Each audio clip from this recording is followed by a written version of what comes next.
Allahu Akbar, Allahu Akbar. Tentang perannya sebagai kota peradaban Islam. Kenapa kita pilih Allahu Akbar,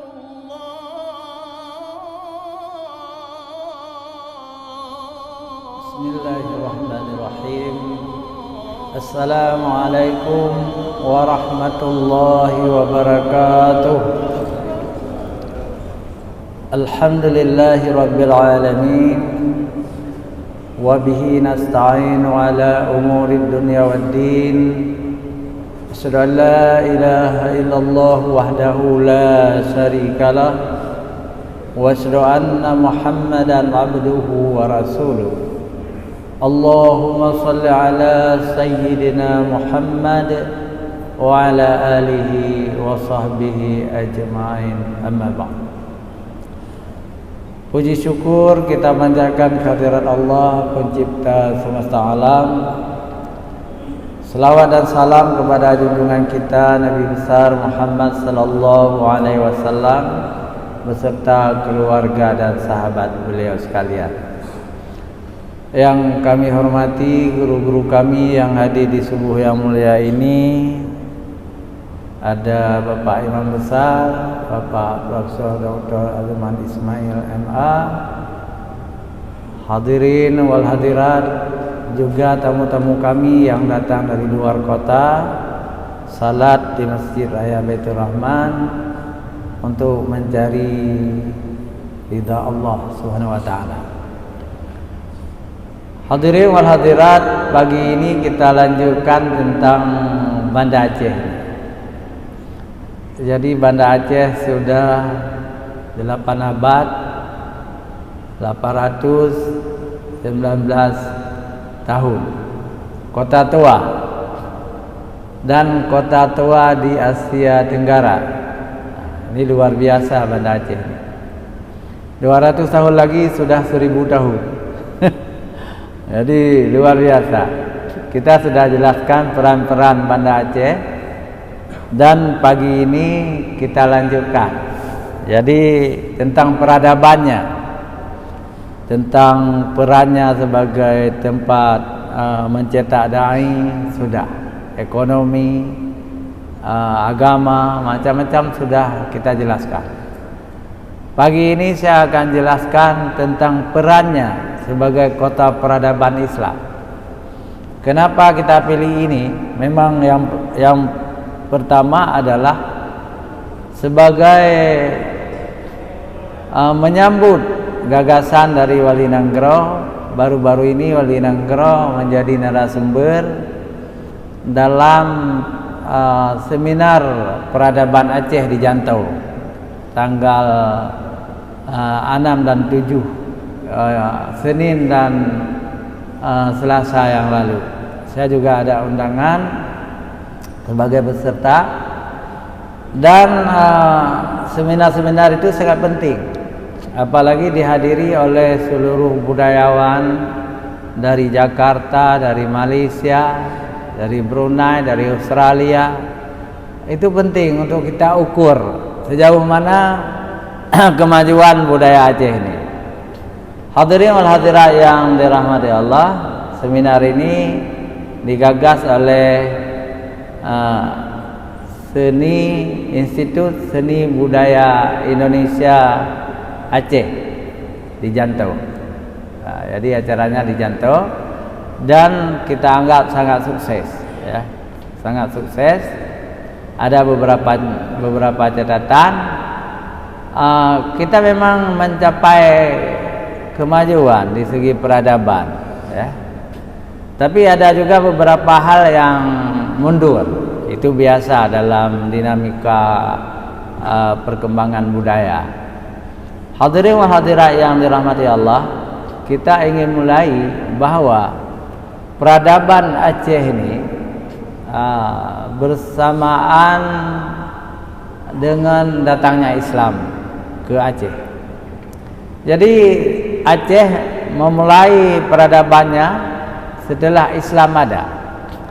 Sebelum Islam memang ada catatan-catatan, ya, tapi tidak menarik. dan tidak kita jadikan starting point, artinya langkah pertama bukan dari zaman Hindu kita, tapi kita orang Aceh ini langkah pertama kita mulai dari Islam. Jadi Islamlah yang membuat budaya Aceh ini sangat hebat di Nusantara ini. Kalau kita bandingkan dengan budaya-budaya saudara-saudara kita sebangsa yang berbeda dengan Aceh, kita berangkat dari Islam. Misalnya bapak bangsa Aceh itu adalah raja-raja Aceh, ya, raja-raja Aceh, ulama-ulama Aceh itu setelah Islam semua. Misalnya bapak bangsa Aceh itu adalah Iskandar Muda, artinya puncak kejayaan peradaban Aceh di zaman Iskandar Muda. Iskandar Muda seorang raja Muslim. Jadi yang kita bangga-banggakan sekarang itu kan Iskandar Muda, lalu menantunya, lalu anaknya dan keturunannya. Memang puncak keemasan. Misalnya ada Al-Khulafaur Rasyidin, itu puncaknya di zaman Umar bin Khattab, khalifah kedua. Itu puncak keemasan Al-Khulafaur Rasyidin. Kemudian Bani Umayyah, itu di zaman Harunur Rasyid. Nah, di zaman ini bukan Bani Umayyah di zaman Umar bin Abdul Aziz, ya. Bani Abbasiyah di zaman Harunur Rasyid. Misalnya Turki di zaman Muhammad Al-Fatih. Jadi kerajaan Aceh di zaman Iskandar Muda, raja Islam. Kita bandingkan sekarang dengan orang-orang Palembang saja. Mereka sampai sekarang masih mengagung-agungkan Sriwijaya, yang sesungguhnya Sriwijaya ini bukan orang Islam. Sriwijaya ini adalah orang Buddha. Kemudian orang saudara-saudara kita di Jawa, mereka masih mengagungkan Gajah Mada misalnya, atau Majapahit. Itu juga bukan orang Islam, orang Hindu. Orang Malaka mengagung-agungkan Hang Tuah, itu Islam. Tapi orang Mesir saja, saya pernah di Mesir bersama Profesor Azuman dulu. Jadi orang Mesir juga lebih mengagungkan Fir'aun. Seharusnya Nabi Musa itu harus diagungkan, ya kan? Tapi Fir'aun lebih populer. Mereka menganggap pahlawan yang paling hebat bagi mereka. Kembali kita ke Aceh, kita tidak pernah mengagungkan siapapun kecuali Raja Islam, Iskandar Muda. Dan peradaban Aceh kita mulai dari masjid. Ini yang sangat menarik. Mungkin tidak dimulai oleh suku-suku lain dari Indonesia, Sumatera, Jawa, tidak berangkat dari masjid.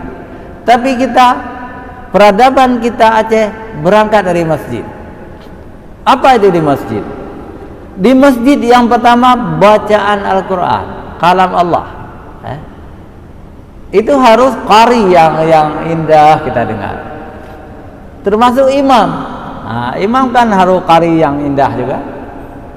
Yang kedua azan. Azan itu juga harus muazin yang bersuara indah. Itu kita mulai dari masjid, dari azan. Azan itu panggilan kemenangan, panggilan untuk menyembah Allah. Hayya 'alas shalah, mari kita salat.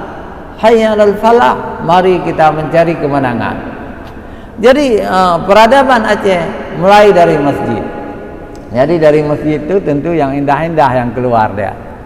Keluar dari masjid kalimah-kalimah suci, kalimah thayyibah. Lalu mempengaruhi menasah. Menasah adalah tempat kedua setelah masjid. Kalau masjid tempat suci, menasah juga tempat ibadah. Di kampung-kampung masih ada menasah, itu juga tempat ibadah, tempat belajar kita, belajar agama Islam. kemudian madrasah, sekolah-sekolah, kemudian daya-daya, itu terpancar semua peradaban Aceh. Sekian ratus tahun, karena peradaban Aceh kalau Iskandar Muda itu abad ke 15, 16, 17, 18, ini sudah datang kafir Belanda menjajah kita. Jadi katakanlah 400 tahun. Jadi bergumulan lalu menjadi sebuah budaya yang luar biasa. Budaya Aceh, peradaban Aceh. Itu peradaban Aceh itu berasal dari bahasa Arab juga, adab. Adab itu artinya memang budaya juga artinya, atau seni budaya. Jadi di Fakultas Adab itu namanya Fakultas Adab. Jadi bukan akhlak di situ, tapi kebudayaan. Saya alumni pertamanya. Jadi Fakultas Adab adalah fakultas mempelajari peradaban atau tamadun, tamadun Islam. Tamadun Islam di Aceh. Jadi kita mulai dari masjid semuanya. Akhirnya semua jenis, ini yang sangat menarik. Semua jenis tarian yang dihasilkan di Aceh adalah Islami. Tidak ada yang bertentangan dengan Al-Quran. Tidak ada yang bertentangan dengan hadis Nabi, dengan fatwa-fatwa ulama. Dan menurut Profesor Dr. Hamka, itu ulama besar dari Indonesia, orang Minangkabau beliau, dan ketua MUI nasional dulu, zaman Soeharto. Tidak ada satupun budaya di Indonesia ini kecuali budaya Aceh yang semuanya sesuai dengan Al-Quran, sesuai dengan hadis. Budaya Minangkabau saja banyak yang bertentangan dengan Al-Quran. Yang pertama di Minangkabau bertentangan dengan Al-Quran, masalah harta warisan. Mereka lebih cenderung matriarkat.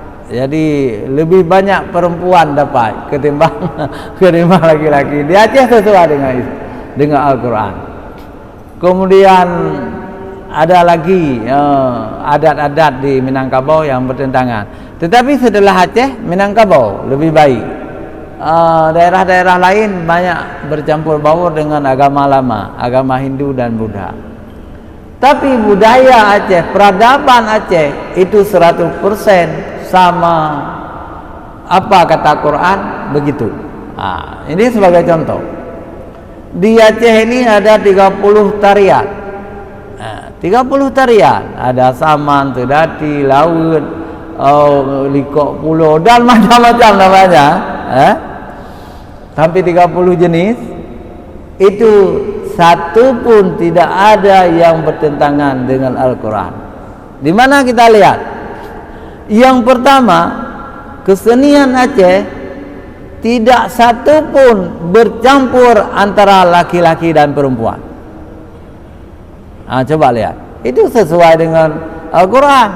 Memang tidak boleh bercampur laki-laki dan perempuan yang bukan mahramnya. Di Aceh ada sedati inang sama-sama urinang, sedati agam sama-sama agam, laut perempuan semua misalnya, sedati laki-laki semua, rapai laki-laki semua. Ini sesuai dengan syariat Islam. Bukan baru ini, bukan baru, tetapi sudah 500 tahun. Jadi bukan rekayasa, memang asli. Lahir sesuai dengan Islam dan terus sesuai dengan Islam. Yang kedua, di Aceh tidak ada satu kesenian pun yang menampakkan aurat, baik laki-laki maupun perempuan. Coba lihat kesenian daerah lain di Indonesia ini. Makin ke timur, makin telanjang. Tapi kesenian Aceh semua tertutup auratnya. Bukan baru-baru ini, bukan setelah ada ajaran Islam. Sebelum ada ajaran Islam juga kesenian Aceh sudah tertutup aurat semuanya. Ini luar biasa. Maka Hamka mengatakan Aceh lah satu-satunya daerah yang peradabannya sesuai dengan syariat Islam. Luar biasa. Dan hadirin wal hadirat yang dirahmati Allah, semua kesenian yang ada di Aceh ini adalah media dakwah. Dijadikan oleh ulama, oleh pemain-pemainnya, syekh-syekhnya sebagai media dakwah untuk mengajak orang ke dalam Islam. Sekarang kita ambil beberapa ya. Yang pertama yang paling termasyhur di Aceh adalah Sedati. Sedati atau Saman Aceh. Ada syekhnya. Misalnya yang terkenal zaman dulu, sekarang nggak ada lagi yang terkenal. Itu adanya mundur. Budaya kita mundur. Sekarang tidak sehebat dulu. Dulu ada Syekh Ampun Mae, itu dari Aceh Utara, cukup terkenal. Syekh Lah Genta dari Pidia, Syekh Lah Bangguna dari Pidia, Syekh Rashid Tua dari Birun. Itu luar biasa. Dan di zaman Gubernur Aceh Bapak Profesor Dr. Ibrahim Hasan, mereka itu dikirim ke Amerika. Jadi Syekh Lah Genta, Syekh Lah Bangguna ke Amerika main Sedati, ke Tokyo lagi. Itu luar biasa, dihargai oleh pemerintah. Sekarang kok nggak ada lagi lomba-lomba Sedati. Seharusnya pemerintah harus diadakan lomba Sedati mulai tingkat kecamatan, kemudian tingkat kabupaten, kemudian tingkat Aceh. Juaranya harus diberi hadiah yang lumayan, misalnya naik haji atau dikasihlah satu mobil baru. Itu kan membangkitkan semangat sehingga tidak mati Sedati itu. Sekarang kan seperti mati ya, seperti mati. Dulu di zaman Ibrahim Hasan gubernur, di sekolah-sekolah untuk anak-anak SD diajarkan Sedati. Sekarang nggak ada lagi. Ini mundur kita. Apa itu Sedati? Sedati berasal dari syahadati. Jadi syahadati itu mengucap dua kalimat syahadah. Asyhadu an la ilaha illallah wa asyhadu anna Muhammadar Rasulullah. Oleh orang pertama dulu dari Yaman datangnya. Syekh Sedati ini, Syekh Muhammad Samanan, orang Yaman, ulama besar dari Yaman datang ke Aceh mengajak orang berdansa, artinya menari, ya, menari. Mula-mula duduk, tapi asal menari itu bukan dari ciptaan mereka, zikir. Jadi zikir itu tarekat, sambil duduk bergoyang-goyang kan. La ilaha illallah, la ilaha illallah, la ilaha illallah. Akhirnya capek, berdiri, ketep jaro. Lihat teh dada. Dia ke sebuah kesenian yang indah. Jadi Saman itu dua pendapat. Pendapat Profesor Ali Hashmi, Saman itu bahasa Arab, artinya 8. Karena penarinya 8 orang. Jadi Saman bahasa Arab 8. Jadi penyanyinya penarinya 8 orang. Dipimpin oleh seorang pemimpin. Itu bahasa Arab juga, namanya Syekh. Syekh itu guru. Syekh Saman. Kemudian ada Apit Syekh, ya itu kan.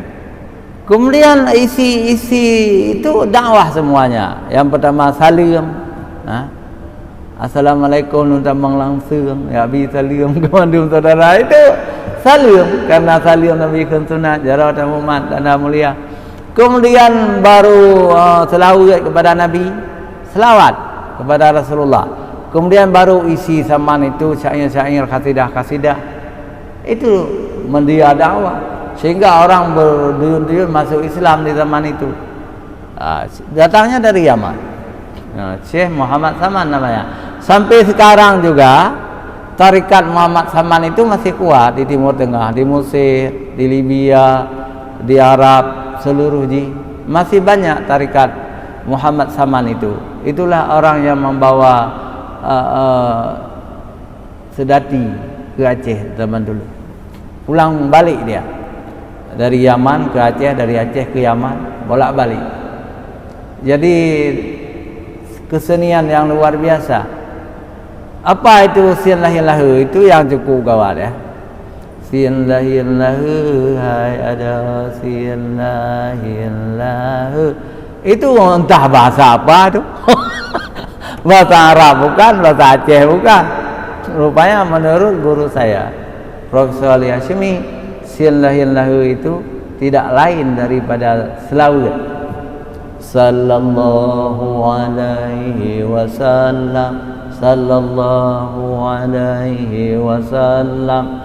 Cuma awak bersama ni ratuh pun galak je Sian Lahir Lahu. Jadi berapa dia? Tapi asalnya dari selawat ya. Jadi sampai sekarang pun sedati itu boleh dijadikan media dakwah.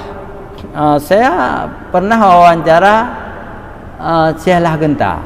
Jadi Syekh Lah Genta itu kami bersama di Taman Budaya dulu kesenian.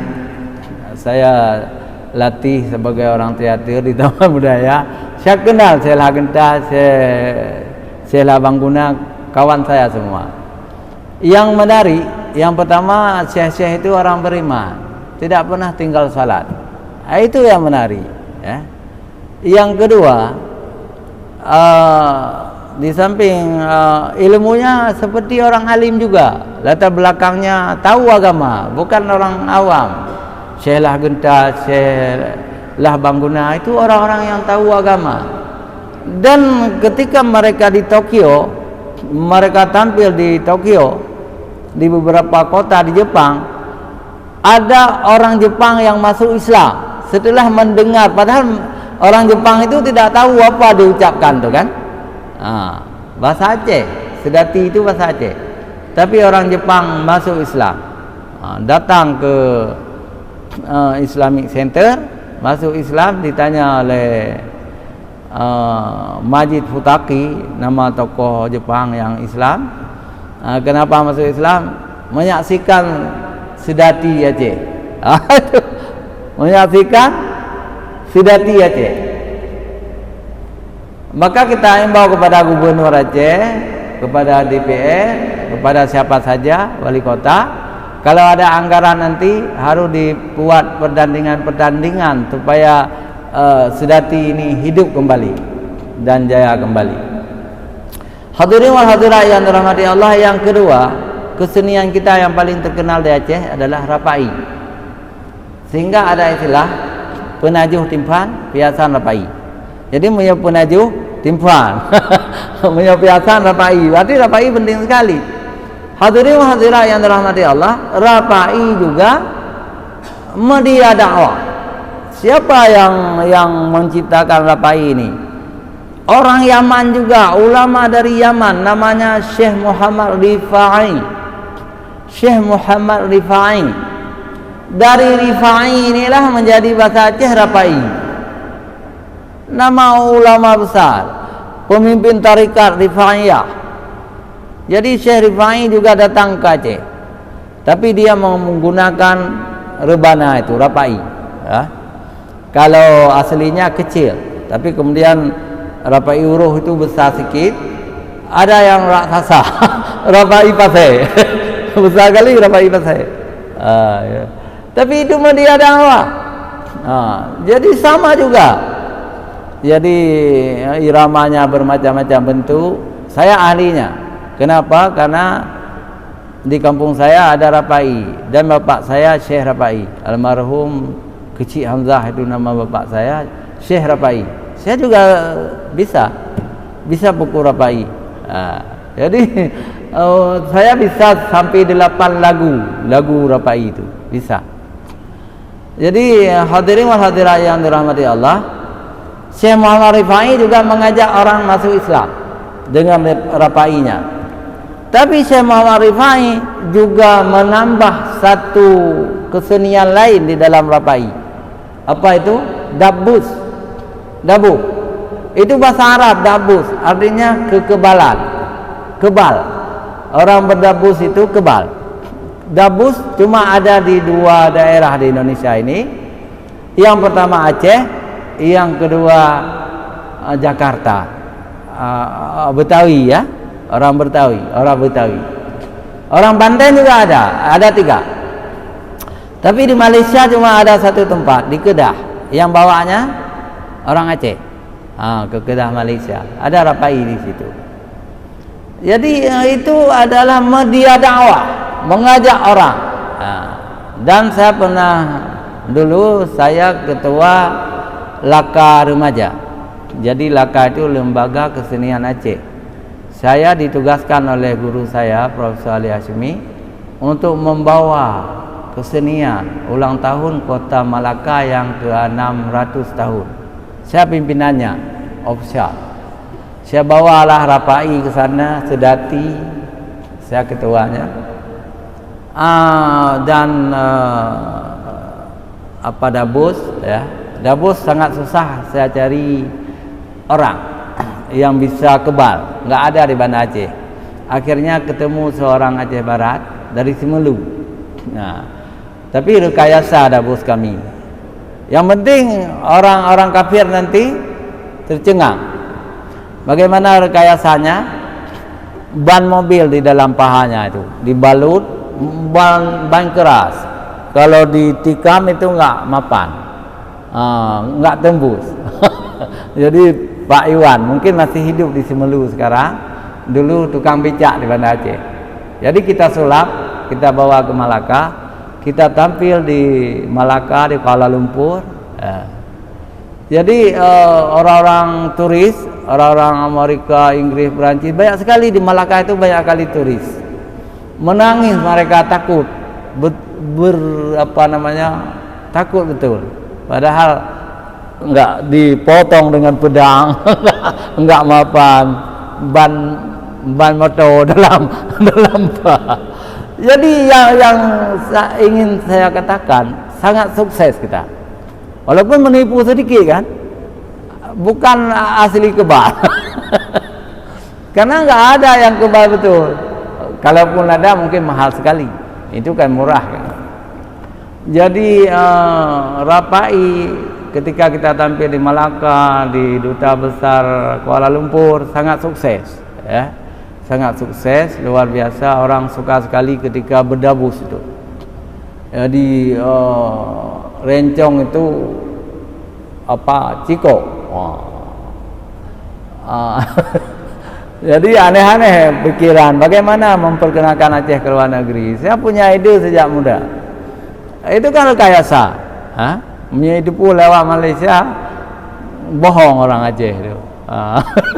Ban motor panel lu tetok di dalam. Ini menarik sekali. Dan gara-gara saya ke Malaka pertama itu, ulang tahun Kota Malaka ke-600, kemudian saya diundang berkali-kali, kemudian 4 kali lagi. Semua dalam masalah seni. Hadirin wal hadirat yang dirahmati Allah, itulah rapai itu berasal dari nama seorang ulama besar dari Yaman, namanya Syekh Muhammad Rifai. Juga pemimpin sebuah tarikat. Sampai sekarang tarikat Rifaiyah juga masih hidup. Di Aceh masih hidup, di Jawa, di Malaysia, apalagi di Timur Tengah, di Yaman. Itu adalah tarikat-tarikat. Jadi kalau ditambah dengan dabus, itu memang dalam sejarah Islam memang di zaman Nabi juga ada orang-orang yang kebal. Jadi termasuk Sayyidina Ali, itu menantu Rasulullah dan adik sepupunya. Sayyidina Ali juga kebal, Khalid bin Walid kebal, gitu kan. Memang ada ilmu itu. Jadi ilmu itu berasal dari Nabi Daud alaihissalam. Nabi Daud juga kebal. Jadi memang ada, jangan kita menganggap itu dongeng. Kebal itu ada. Tapi yang rasional juga, jangan diceritakan yang tidak masuk akal. Misalnya yang tidak masuk akal, seperti dibunuhnya Raja Bakuy oleh Raja Pasir, itu tidak masuk akal. Enggak usah percaya, berbau dongeng sedikit. Jadi Raja Bakuy itu tidak mau mati-mati, sudah ditumbuk dalam lesung.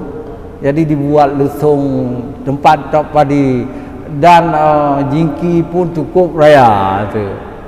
Ditaruh ke dalam lesung itu, Raja Bakuy tidak mau mati-mati, kebal dia. Jadi bagaimana akhirnya dibunuh rame-rame, dibakar, tidak mau mati. Kemudian Raja Bakuy membuka rahasia dirinya. Carilah pohon punan bak redep. Pernah dengar bak redep itu? Biasa di kampung-kampung ada. Pukul saya dengan bak redep. Ketika dipukul dengan bak redep, keluarlah sebuah benda di dalam perut Raja Bakuy. Ketika benda itu sudah jatuh, langsung luka dia, langsung dipotong lehernya. Itu belum tentu benar, itu sudah masuk dongeng berlebih-lebihan. Mana ada manusia sudah dibunuh begitu dalam lesung tadi enggak mati-mati misalnya. Tapi itu biasa, sejarah itu masuk dongeng sedikit, itu biasa. Hadirin wal hadirat yang dirahmati Allah, itulah dua kesenian Aceh menjadi media dakwah. Tetapi yang berkembang kemudian misal laut, Ranum Lampuan, Likok Pulau, semua tidak bertentangan. Tidak bertentangan dengan syariat Islam karena tidak ada unsur bertentangan. Tidak campur laki-laki perempuan dan tidak nampak aurat. Itulah peradaban Aceh dan lain-lain juga. Maka di Aceh terkenal daerah yang seperti Minangkabau. Kita punya istilah di Minangkabau itu adat bersendi syarak, syarak bersendi kitabullah. Artinya kalau agama bersendi kitab Allah Al-Quranul Karim, kalau adat itu bersendi kitab juga ya. Di Aceh juga begitu, ada pada merhum hukum baca kola. Arti adat itu yang tumbuh dalam masyarakat, dia bukan agama, tapi nilai-nilai itu terpengaruh dengan agama juga. Jadi adat itu urusan negara, urusan pemerintah. Kalau sekarang juga gubernur. Jadi MAA itu tingkat provinsi di bawah gubernur, tingkat kota di bawah wali kota, tingkat kabupaten di bawah bupati. Jadi anggarannya juga dari pemerintah. Saya dipercaya sekarang ketua MAA Kota Banda Aceh. Jadi saya mengajak kita semua untuk menghidupkan adat. Apa maksudnya? Adat itu bisa jadi pagar kampung istilahnya. Jadi kalau di sebuah kampung adatnya kuat, syariat Islam itu bagus. Syariat Islam bagus. Tapi ada kampung-kampung yang melalaikan adat, syariat juga buruk. Contoh, misalnya dalam adat pantang anak muda itu ke rumah janda. Itu adat Aceh. Ternyata dalam agama juga begitu. Anak-anak muda kata orang sepuh rumah janda, langsung harus dilarang oleh kepala lorong, oleh kecil, enggak boleh ke rumah janda. Kemudian lain-lain juga, cipika-cipiki kita larang. Kemudian perempuan-perempuan jam 1 malam masih di warung kopi, itu bertentangan dengan adat Aceh, juga kita larang. Jadi pelajarilah adat. Ternyata semua adat Aceh itu berasal dari Al-Quran juga, dari hadis Nabi juga. Hadirin wal hadirat yang dirahmati Allah. Jadi saya juga bersyukur kepada Allah sekian lama berkecimpung di dalam kebudayaan Aceh ini. Ternyata saya mendapat penghargaan PKA yang lalu sebagai penerima anugerah budaya. Ada gelar saya sekarang ini Mukuta Alam. Kemarin juga disebut oleh Profesor Wildan. Saya tidak berani menggunakannya Untuk apa Amir Hamzah Mukuta Alam? Malu saya. Mukuta Alam itu gelar dari Iskandar Muda. Jadi hana cocok balun. Walaupun kagejuk li wali nanggro kelun gelar ya. Halun je pakai lu Malay lu. Hana malah Amir Hamzah handang ka cukup. Kepu Mukuta Alam. Malay tu. Tapi karya saya yang sangat besar dan wajar mendapat anugerah budaya itu adalah menterjemahkan Al-Quran 30 juz, Al-Quran karya ulama besar Tengku Mahidin Yusuf dalam bahasa Aceh. Ya, kita alih aksara itu 2 tahun saya kerja baru selesai. Kita alih aksara dari bahasa Jawi ke bahasa Latin, huruf Jawi ke huruf Latin. Yang pertama dicetak oleh pemerintah di zaman Gubernur Syamsuddin Mahmud. Yang kedua dicetak oleh BRR. Ya, alhamdulillah sudah 2 kali cetak. Itulah bukan karya saya, karya ulama besar Aceh. Saya hanya mengalih aksara. Alhamdulillah. Ya. Itulah dinilai saya berjasa maka mendapat anugerah budaya yang lalu, TKA yang lalu. Alhamdulillah juga itu saya persembahkan bagi seluruh masyarakat Aceh, terutama jamaah Masjid Raya Baitur Rahman. Hanya sampai di sini dulu, lebih dan kurang kami mohon maaf. Billahi taufiq wal hidayah. Wassalamualaikum warahmatullahi wabarakatuh.